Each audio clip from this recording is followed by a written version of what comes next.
Assalamu alaikum wa rahmatullahi wa barakatuhu. Barkanmu da sake haduwa a wannan shiri namu na kasuwanci a musulunci, wanda yau shine halkan mu ta hudu a wannan tasha ta mai albarka, tashar Al-injaz media. A yau za mu tattauna ne akan nau'ikan kasuwancin da shari'a ta haramta. Kafin mu shiga tattaunawa akan su, akwai buƙatar mu yi ishara kan cewa wajibi ne a shari'ar musulunci mutum ya ci halal. Haramun ne, abu ne mai muni mutum ya ci dukiyar wani, ko ya ha'inci, ko ya ci abin da zai iya jawo masa fashin ubangiji ranar gobe kiyama. Annabi sallallahu alaihi wasallam a hadisai da yawa ya kwadaitar, bari ya yi umarni akan cin halal, kamar yadda ayoyin alkur'ani mai yawa su ma suka yi umarni akan haka.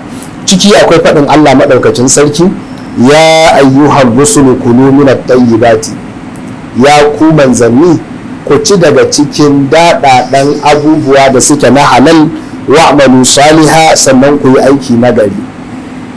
Imam al-Ghazali yana cewa a wannan ayar sai aka gabatar da cin halal har akan aiki nagari, don a nuna maka matukar muhimmanci da daraja da kima da yadda shari'a take kallon cin halal.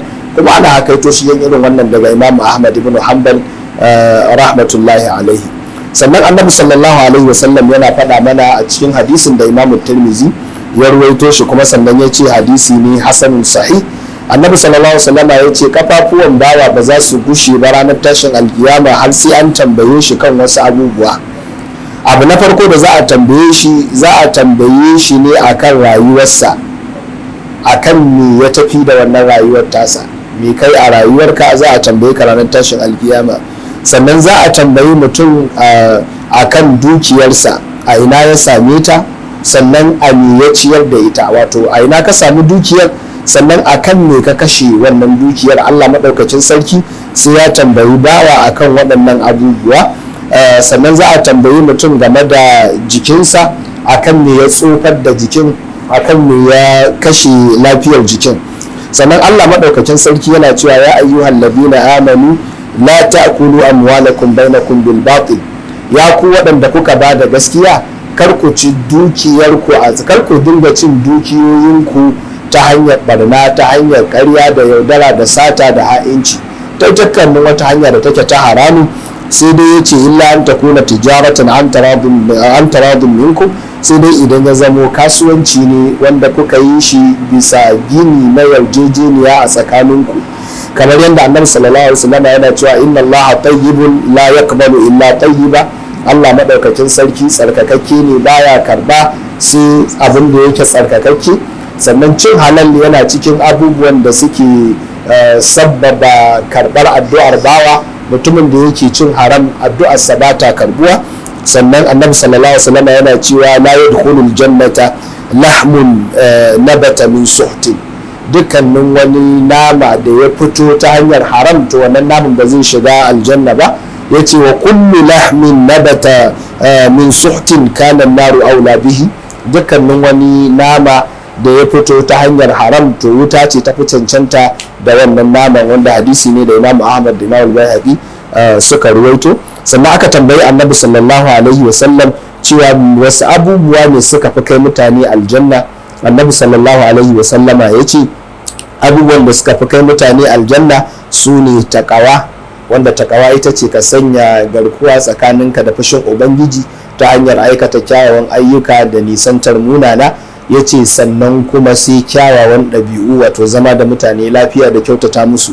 Sannan aka tambaye shi wasu abubuwa ne suka fi kai mutane wuta, sai annabi sallallahu alaihi wasallam ya ce bakunan su da al'aurar su, wanda wannan ma yana nuni akan wajibcin ka san me zaka sa a bakinka, ka san me zaka kai cikinka. Sannan annabi sallallahu alaihi wasallam yana faɗa a hadisin da Imam Tirmizi da waninsa suka rawaito, annabi sallallahu alaihi wasallam yana cewa at-tajiru saduqul amin, dan kasuwa mai yawan gaskiya, mai amana, wanda baya ha'inci, ma'an nabiyina was siddiqina was shuhada, yana tare da annabawa, yana tare da siddiqai, yana tare da shahidai ranar tashin alkiyama.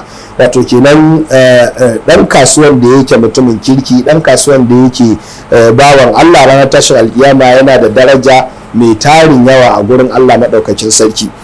wannan game da dalilai kenan, wani bangare na dalilai da suke nuni akan wajibi na cin haram. Abu na farko da za mu tattauna akan abubuwan da shari'a ta hana a kasuwanci shine cin riba. Riba haramun ce, riba abu ne mai matukar muni a shari'ar musulunci, don tana ɗaya daga cikin abubuwan da guda biyu kawai da Allah maɗaukakin sarki ya ce dukkanin wanda ya yi su to yana faɗa ne kai tsaye da shi.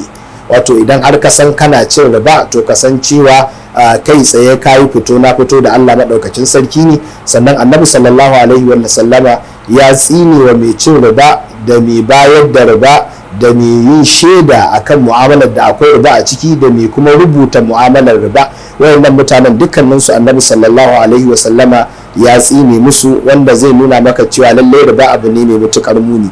Riba ana kasa ta gida uku ko gida biyu. Abinda za mu tafi akan shine za mu kasa ta gida biyu. Za mu kasa ta zuwa ga riban fadli da kuma abin da ake ce mata riban nasa'i ko riban nasi'ati.